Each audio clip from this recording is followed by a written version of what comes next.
Ladies and gentlemen, boys and girls, children of all ages, welcome back to the best damn professional wrestling podcast on the planet. I am, of course, one of your two hosts himself, Odin's greatest creation, the gift to this generation, Mr. Perfection himself. And unfortunately, I do not have my guy in the chair, the Ned to my Spider-Man, the Peacemaker to my Vigilante, the Patrick to my SpongeBob with me. He is dealing with some allergen issues today. He is down in the dumps. So Magic Fingers is not able to join me for this review show, but I have my lovely, beautiful wife, Mrs. Perfection herself, here with me to go over the chamber. It was quite honestly.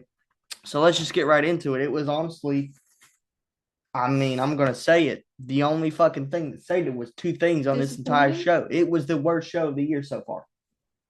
The worst show in the entire year so far. So let's talk about in order here. We have the women's chamber, which was surprisingly very good. It was honestly probably match of the night for me. I think it was a little bit better than the men's. Um, the two MVPs of this match that I would say are Kiana James. I think they built her up very well and very nice to be that kind of smart but also vicious heel that she needs to be. And then the other MVP, so it goes MVP one, MVP two, is Raquel Rodriguez. I wanted Raquel to win. I'm going to be honest. I'm not happy with the result of this match. I see some people comparing Rhea Ripley to Hulk Hogan, which is we had John say it. We had the fucking just the internet calls her Rhea Hogan for some reason. Yeah, she's in a main event spot at WrestleMania for the fifth. She's not technically in a main event. She just has not missed 5 consecutive WrestleManias, which is impressive.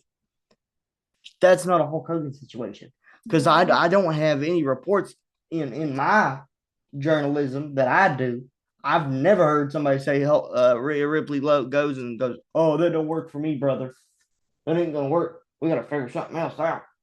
I gotta go over strong. I gotta hit the big leg, and I gotta do my Roy, say my prayers, and be a piece of shit. But Rhea Ripley ends up coming out with a dub. Alexa Bliss being eliminated by Kiana James, I think, gave her another, element of okay, we need to kind of take her serious because within the span of 2 weeks, she has beaten two former women's world champions in Charlotte Flair and Alexa Bliss. Yeah. So I think they're very high on her. I'm excited to see what they do with her. I just hope she don't get lost in the shuffle. And we'll talk about somebody who I feel is going to get lost in the shuffle, and I don't want them to when we get to that part. But I don't know. How do you feel about Rhea winning? Are you happy about it? I know you're a big mommy fan, but to me, it just seems like the same fucking shit over and over. Why can't we? It's a safe decision. That's true. She is the most safest option, but why couldn't we go with somebody like Raquel? Well, they don't want to risk it, so they want it to go the safe route, which is not always the best. But nobody wants to see fucking Rhea Ripley versus Jade Cargill. I don't really care. I mean, granted, that's going to be kind of cool to see, but there's no build. They don't need a build. We got about a month and a half to build a build, but I don't know, man. It's just shit. Honestly, I don't like it. I think Raquel should have won because God forbid we put tension between Judgment Day for real. We'll get to the ladies and gentlemen, just strap your seatbelt because it might be the biggest crash out in this podcast's goddamn history. I'm just saying. Yeah, you probably will. By the way, that's the oven beeping if you want to go put the fries in. Already did. Oh, okay. All right then. Siri. Keep talking. So moving forward, like I said, the women's chamber match wasn't that great. I mean, it was the best match on the card, which is not saying a lot. It was entertaining, more entertaining than what me and Magic Fingers and I think everybody on the planet thought. The second match on the card, we're getting there, folks, was Becky Lynch versus AJ for the IC Women's Championship. Now, to me, it was good for her moment, but I don't want a part-timer holding that belt, like I said the last episode in our predictions. I don't want a part-timer who's not going to be there every week to hold that women's IC belt. I'm happy for AJ. Good for AJ. Cool. But she's not. She's part-time. Yeah, she's I don't like that. It was a decent match. I thought they, It was boring at first. it was very boring at first, but then the second half of the match was very entertaining. I'm actually going to put an Alp in while I'm talking. When in doubt, grab an Alp. You know what I'm saying? But the thing that I'm saying is, where do we go from here? Do we do Becky versus AJ again at Mania? Because I don't think anybody. What? It's like stuck on my skin. Okay. I don't think anybody wants to see that again. I think somebody like returning Roxanne Perez would be nice to see, or an Italian Neidhart. I would really enjoy that. But overall, the match is fine. I wouldn't say it was overhyped. I mean, I think people expected there to be a lot more botches than there were. There really wasn't a lot. There was a botch that I'm going to talk about, and it's not going to make my former co-host himself, John freaking Niffen, happy, but we're going to talk about it when we get there. But Bucky, your seatbelt, put the kids to bed because I'm about to get angry again because I've had about 24 hours, a little bit less, to think about this.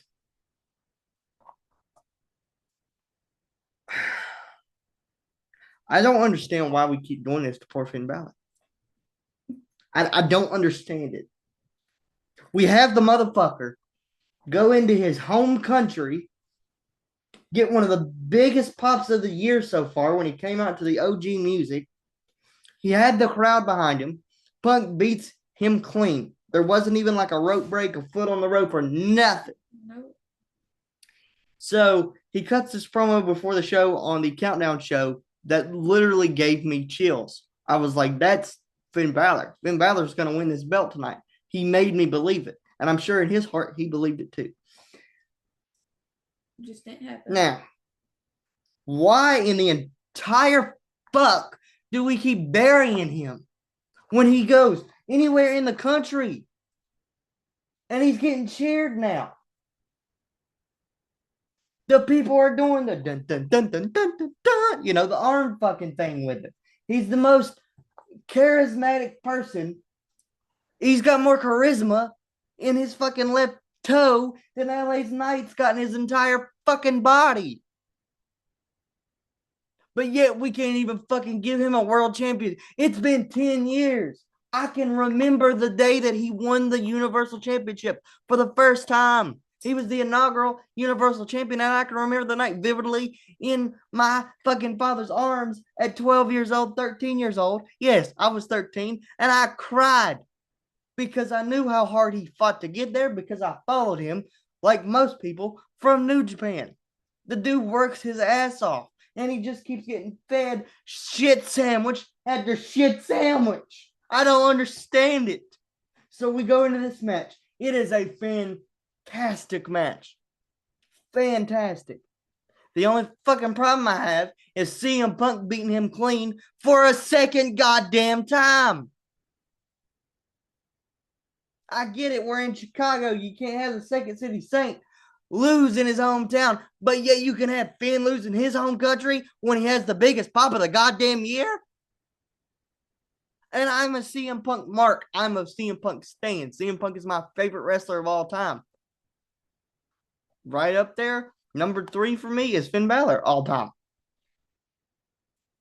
Only second to John Cena. You're gonna tell me what if you're Finn Balor?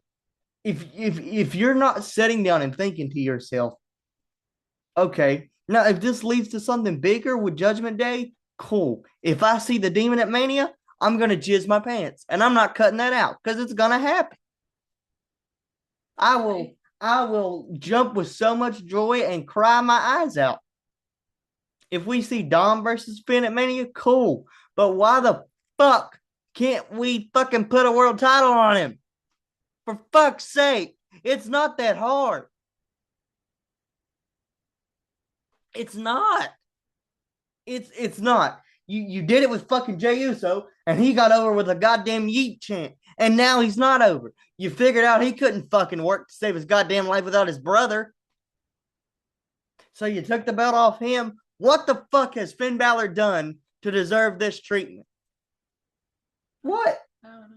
Except for be loyal and sign another 5-year deal. So you're going to be eating another 5 years worth of shit sandwich. Fergo. Yeah, I'm calling you Fergo because I'm not talking to Finn. I'm talking to the person. Leave. Go to AEW or go back to New Japan and be the fucking star that you are. Because they obviously don't give a fuck. You tear your shoulder one time. How many knee injuries has Seth Rollins had? You. Seth Rollins is arguably one of the most injury-prone people in the history of professional wrestling. And I love Seth. We'll get to Seth in a minute. But he didn't get punished. He didn't go 10 years without winning a belt. He comes back the night after when he comes back from tearing his knee in 2015, he gets put right in the fucking main event picture. And then the next goddamn pay-per-view, he beats Seth Rollins beats fucking Roman Reigns for the belt. Granted, he got cashed in on, but still, Finn Balor has been there he was in NXT for 5 fucking years.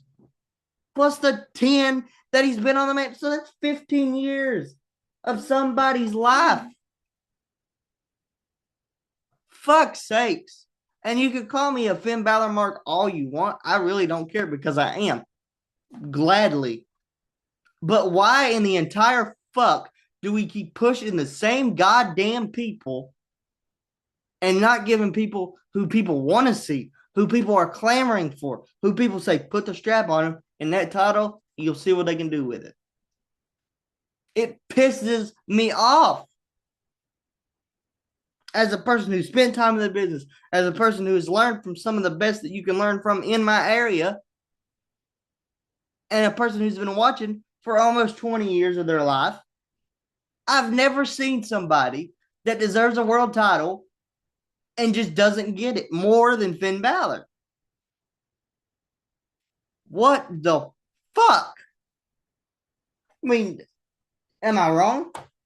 No. It's bad when she just started watching a year ago and she keeps saying, I don't know why they keep doing this to him. I don't know either. It hurts me. It hurts my soul because I know the person he is. I know how much he's fought.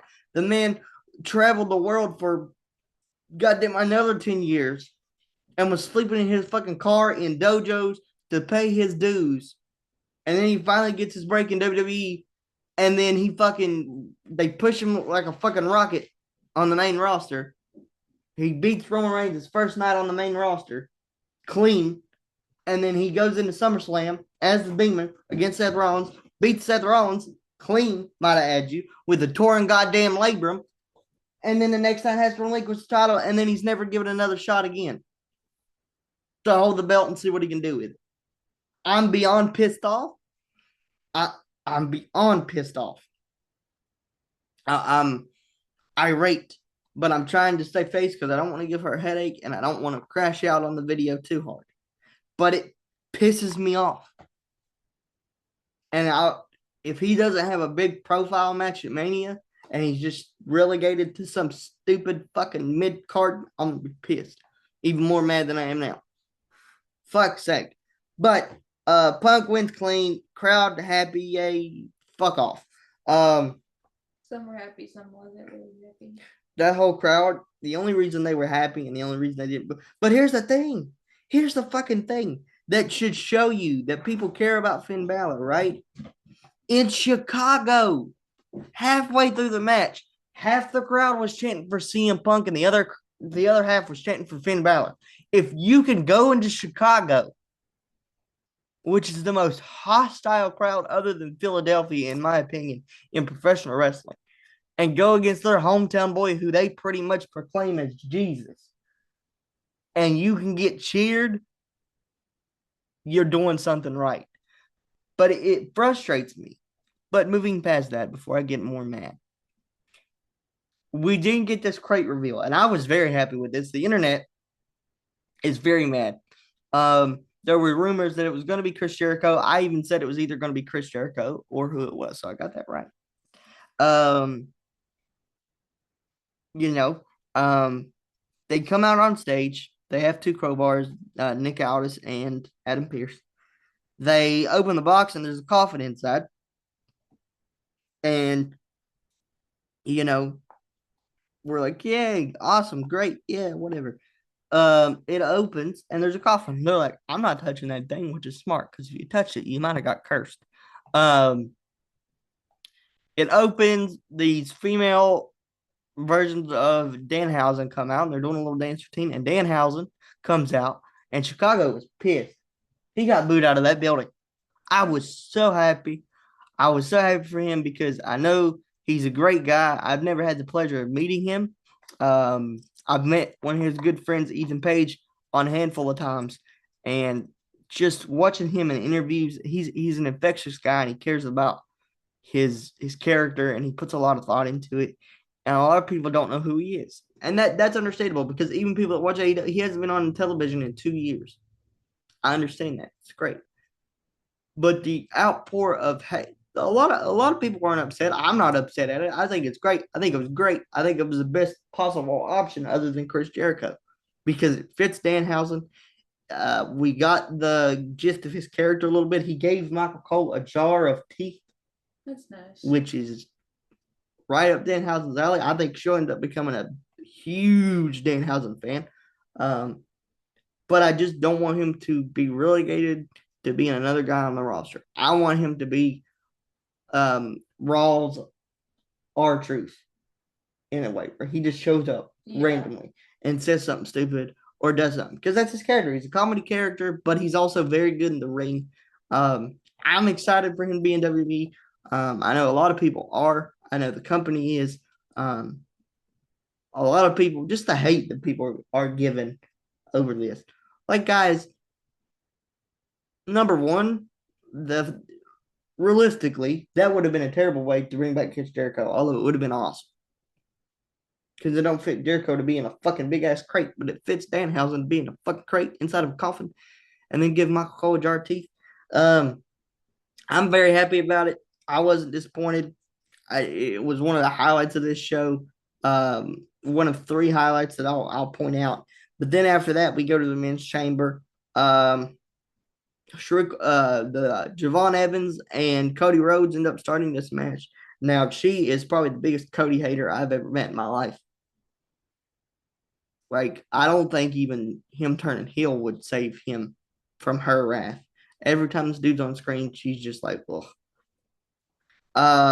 And I thought Cody Rhodes was going to win this whole thing. I really did because it's Cody Rhodes and he usually wins everything.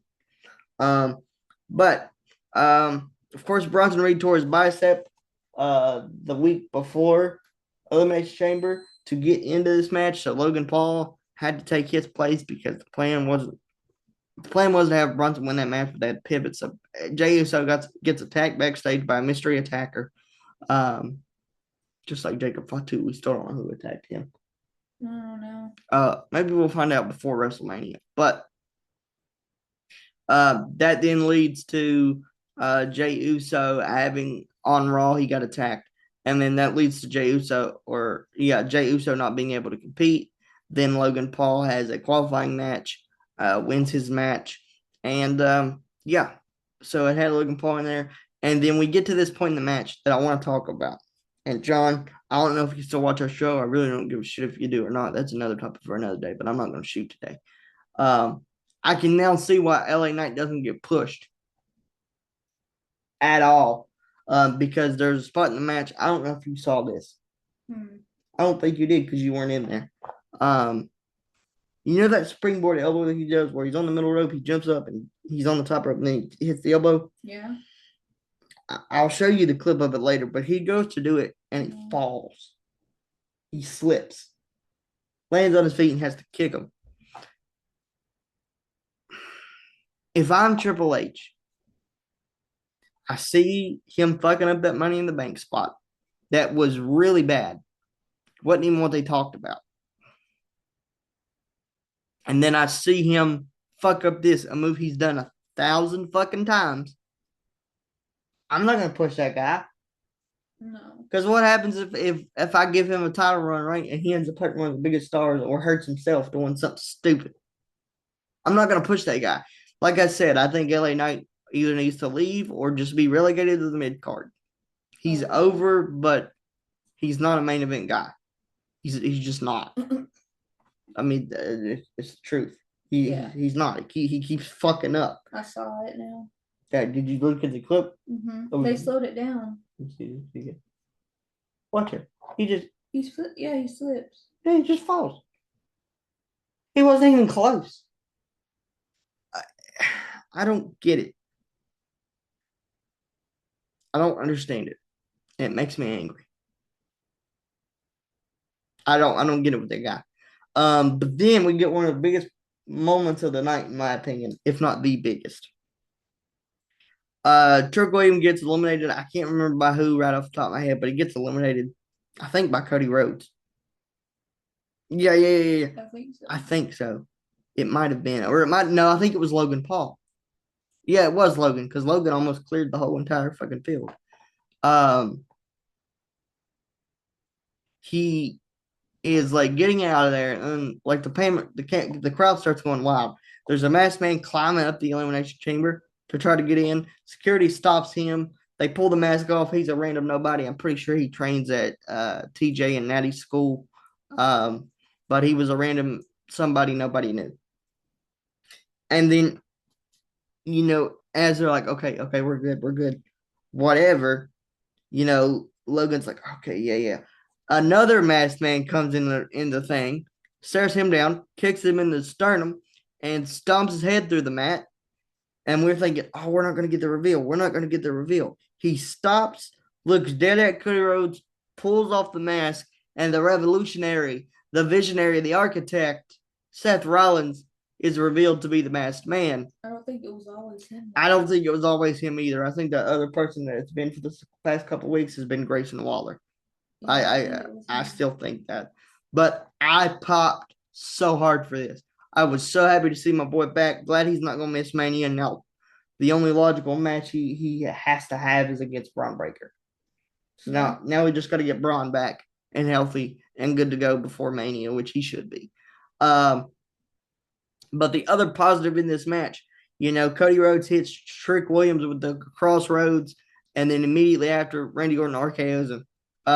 Randy Orton wins the Elimination Chamber. So now, as it stands, Randy Orton will go into WrestleMania to try to capture his 15th World Championship against Drew McIntyre. But I don't think it's going to be the case. I think, we got news on the pre-show that Drew McIntyre, I think Nick Aldis is eventually going to come, out of that general manager role and be a full-time roster member. And I'm all for it because the dude is an absolute beast, former NWA World Heavyweight Champion. But he told Drew that he's going to defend his title this Friday against Cody Rhodes on SmackDown. Now, any logical fan with any sense will say, well, Jacob Fatu is just going to get involved in that. Yeah. So what I think it's going to lead to, we're going to have a fatal 4-way or a fatal 5-way. I would put Aleister Black in there because technically he did beat Randy Orton. Even though it was with some help, he did beat Randy Orton. So I think it's going to be a fatal 5-way between Cody Rhodes, Randy Orton, Jacob Fatu, and Aleister Black and Drew McIntyre at Mania for the title. And a lot of you are going to say, oh, he's not ready. Please, for the love of God, put that belt on Jacob Fatu. Please. If you're not going to push Finn, you better push my other favorite. But overall, it was just a very shitty show. Like, it was very disappointing. It was just lackluster. I mean, we had 3 good moments in the entire show. I was a person going into this show that was actually really excited for it. I actually enjoyed it a lot. Well, not enjoyed, but I was excited for it. And it just let me down. The crate didn't disappoint me. Loved that. Thought it was great. Cody losing. Yeah, there was only like 2 things good. Yeah. Great. Randy Orton winning. Great. And Seth Rollins' return. That's my only big takeaways. But leave in the comments what you guys think your best takeaway was. Let me know if you agree with me on Finn Balor. And I'll catch you guys in the next episode. Remember, guys, every Monday at 5 p.m. this goes up. So every Monday, y'all gonna be here watching with us, and we appreciate y'all tuning in. I appreciate you filling in for Magic Fingers. Um, it, I don't know what to say about Finn, so only I guess Monday we'll know more going into WrestleMania. But as of now, I'm a little bit scared for WrestleMania. I don't want another WrestleMania 27 on our hands. And I don't want that. And I feel like that's the road we're going down. But only time will tell. Ladies and gentlemen, remember, don't forget to hit that subscribe button, hit that like button, put us on your favorites, follow us on Spotify, and remember, don't fuck with the mafia. Thank you guys.